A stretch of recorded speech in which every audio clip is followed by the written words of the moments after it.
এবার আসেন, মসজিদে যে ঢুকলেন, অনেক আলোচনায় তো শুনলেন, কাঁচা রসুন আর কাঁচা পেঁয়াজ খায়া যারা মসজিদে ঢুকেন, কি রসুন আর কাঁচা পেঁয়াজ মুড়ি বানায়া মাত্র খায়াটায় ঢুকছেন ঘর মসজিদে, এটা করেন না।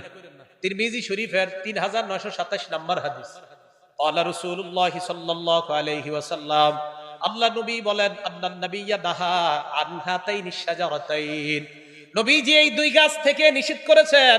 নবী বলেন, মান আকালাহুমা, এই দুই গাছ তথা ইয়ানিল বাসলা ওয়াস সুমা, কেউ যদি পেঁয়াজ এবং রসুন খায়, ফালা ইয়াকরাবান্না মাসজিদানা, সেজন্য আমাদের মসজিদের কাছেও না আসে।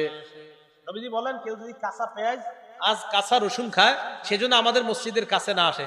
হ্যাঁ, যদি আপনি খাইতে হয়, যদি কাঁচা পেঁয়াজ আর কাঁচা রসুন ইত্যাদি খাইয়া অথবা পেঁয়াজ দিয়ে মুড়ি বানানো খায়া মসজিদে আসতে হয়, তাহলে ব্রাশ করে আসবেন।